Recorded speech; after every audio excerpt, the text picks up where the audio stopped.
Salut, dans cette web-série je vous propose de suivre mon histoire légèrement scénarisée pour plus d'impact. Voici le premier épisode de la saison 1. Enjoy!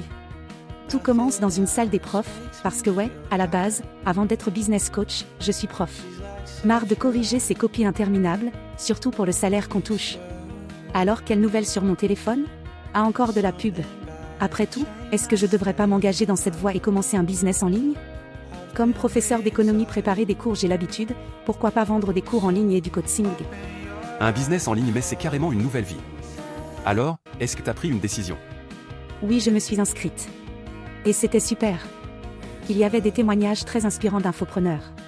Franchement, je suis de plus en plus décidée à me lancer sérieusement. Te lancer comme ça de zéro? Mais tu es sûre que c'est une bonne idée tout ça?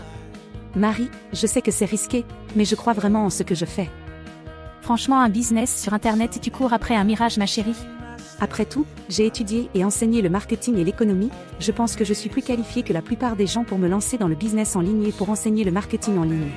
J'ai entendu dire que le cours d'économie, c'est juste pour apprendre à éviter les impôts quand on devient millionnaire. Tu crois qu'elle serait d'accord pour annuler le cours et qu'on aille tous faire un tour au fast-food du coin? Ça, c'est du vrai business. Moi je vote pour le fast-food. Moi aussi. Moi aussi. T'as vu la nouvelle série sur Netflix? J'ai binge-watché toute la nuit. Ouais, je l'ai vu aussi. Ça compte comme une leçon de culture générale, non? Aujourd'hui on va étudier le positionnement. MDR, c'est quoi son truc là, positionnement? On dirait un cours de yoga en mode business. Plutôt que le positionnement, j'aurais préféré qu'elle nous apprenne les différentes positions. Elle parle de positionner son business, mais moi j'arrive même pas à positionner mes pieds confortablement sous ma chaise. C'est une étape cruciale quand on veut lancer une entreprise, étape que beaucoup de gens oublient alors qu'elle est déterminante. Un mauvais positionnement vous mène droit vers la faillite. Madame, je vais mettre pro du sommeil comme positionnement, au moins je sais que je suis bonne là-dedans. Moi je vais mettre maître de la sieste comme positionnement, c'est un vrai talent sous-estimé vous savez. J'hésite entre pro de la flemme et roi des jeux vidéo comme positionnement, vous en pensez quoi madame? Moi j'ai déjà mon positionnement, experte en glandouille, ça sonne bien, non? À votre avis, vaut-il mieux aller vers un marché où il n'y a personne ou un marché plein d'entreprises? Océan bleu ou océan rouge? Pour reprendre les termes d'un célèbre livre de marketing. Dans l'océan bleu il n'y a personne, c'est calme, dans l'océan rouge la concurrence est rude, on se bat et c'est sanglant. Vous choisissez quoi? Madame, moi je sais c'est facile. Faut mieux aller là où il y a personne. Et non.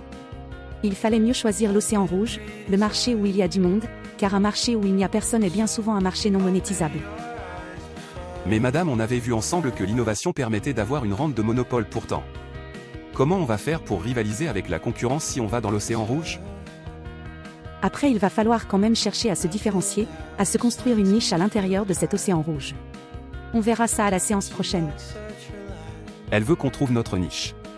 Moi je pense que ma niche c'est le canapé devant Netflix, c'est là où j'excelle. Madame, j'ai trouvé ma niche, je vais vendre des vidéos de moi en train de dormir, ça va cartonner. Regarde toi-même, c'est trop bizarre, tu vois Stéphie céder à les mêmes expressions que la prof.